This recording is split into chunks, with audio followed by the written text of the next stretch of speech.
over? Yeah, a little bit. Tighten it down.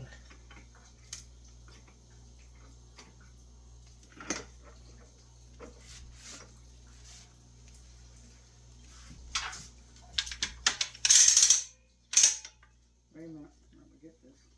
Retracted first. Okay.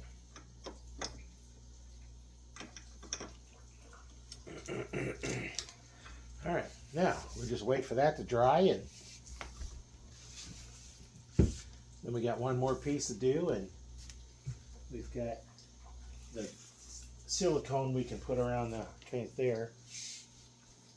A little bulb there, but as long as we get the seals on the corner, we're good.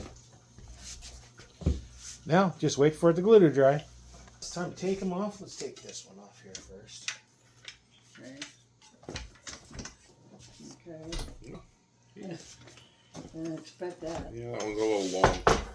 Yeah. We're all going to do that. Then the board stayed. Oh, yeah. Of course. Start cool. Where we're gonna go to.